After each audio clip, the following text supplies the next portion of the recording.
छात्रों के साथ संवाद में दीपेंद्र हुड्डा ने जारी किया अपना भर्ती विधान।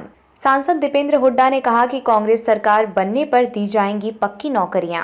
सांसद दीपेंद्र हुड्डा ने कहा कि पक्की योग्यता अनुसार पारदर्शी, समयबद्ध और व्यापक भर्तियां करना कांग्रेस का मकसद है।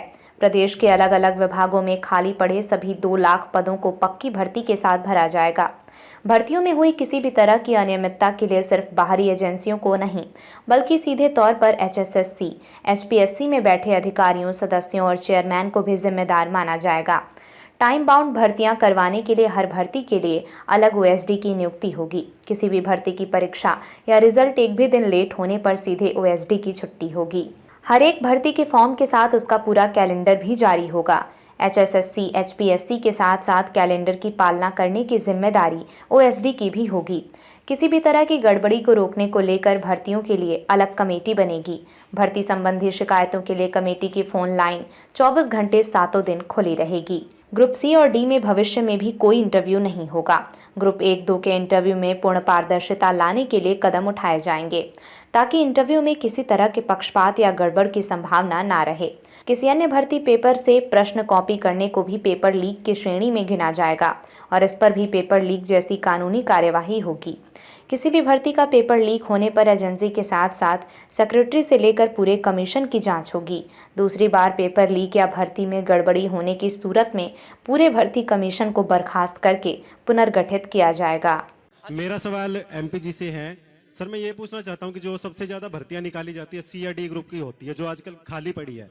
देखा गया है कि न्यूज में कई बार भर्ती निकाल दी जाती है, पर ये भर्तियां हमेशा लटकी रह जाती है, जिससे युवाओं की बेरोजगारी, जैसा कि सभी जानते हैं कि हरियाणा नंबर 1 है।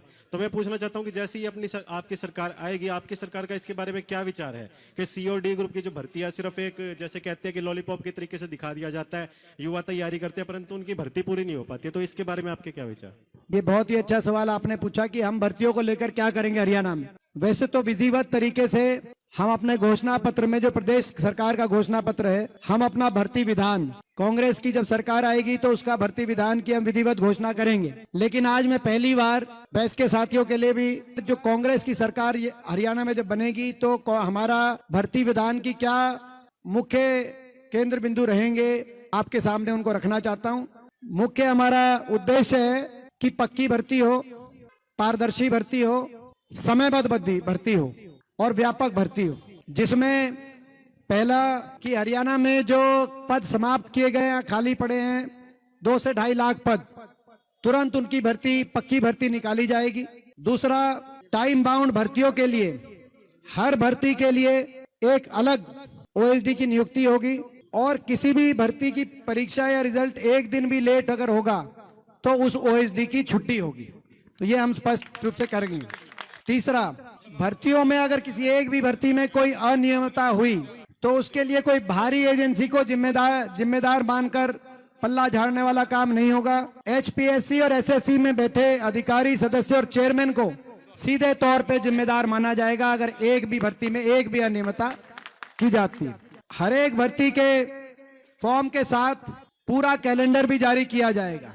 जैसे मैंने कहा 2 से 2.5 लाख पद निकाले जाएंगे, लेकिन भर्ती के साथ साथ पूरा टाइम बाउंड कैलेंडर, और जैसे मैंने कहा कि हर भर्ती के लिए एक ओएसडी जिसकी जिम्मेदारी है एंड टू एंड, वो समय पर भर्ती हो, समय पर ज्वाइनिंग हो।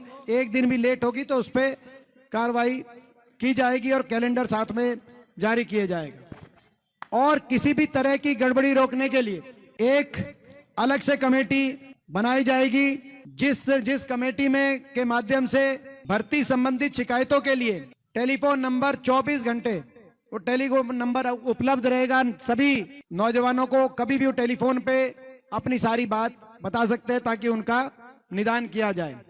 इसके साथ साथ जो ग्रुप सी और डी में जो इंटरव्यू समाप्त हुए हैं, उनका उसकी शुरुआत हमारे समय ही में हुई थी। भाजपा ने उस बात को कहा कि हमने क्या, लेकिन हमारी भी जो आखिरी भर्तियां थी, जो जेबीटी की भर्ती थी, 14,000 जेबीटी लगे थे, उसमें इंटरव्यू के ज्यादा नंबर नहीं थे, तो वो शुरुआत उस समय हुई थी। लेकिन हम उस बात को, क्रम को जारी रखेंगे, कोई इंटरव्यू नंबर ना हो ताकि पारदर्शिता में कोई कमी ना हो। और साथ में जो ग्रुप 1 और 2 में वो जो इंटरव्यू की जो आज परिस्थिति है उसमें भी पूर्ण विचार किया जाएगा कि उसमें कम से कम सब्जेक्टिवनेस कैसे आए ताकि पारदर्शिता का पूरा ख्याल रखा जाए।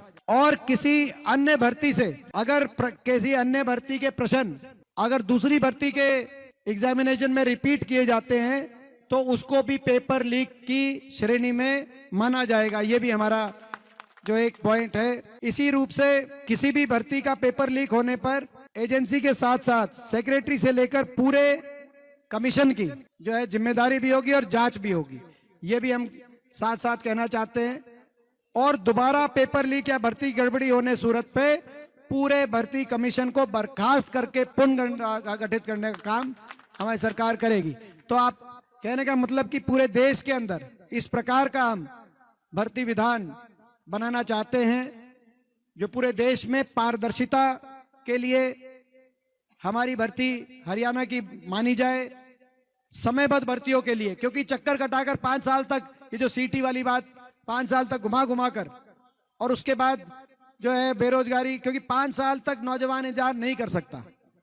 तो समयबद्ध, पारदर्शी और व्यापक भर्ती, ये इस उद्देश्य के साथ हम ये अपना भर्ती विधान अपने घोषणा पत्र के माध्यम से विधिवत रूप से हम लेके आएंगे। आज मैंने कुछ मुख्य बिंदु आपके साथ पहली बार उनको शेयर किया है, लेकिन आप लोगों में से अगर किसी को इस पे कुछ और सुझाव देना है, इसको और अच्छी तरीके से हम कैसे लेके आएं, तो आप वो सुझाव आप देते रहें ताकि हम उन सुझावों को भी अपने घोषणा पत्र में शामिल करें।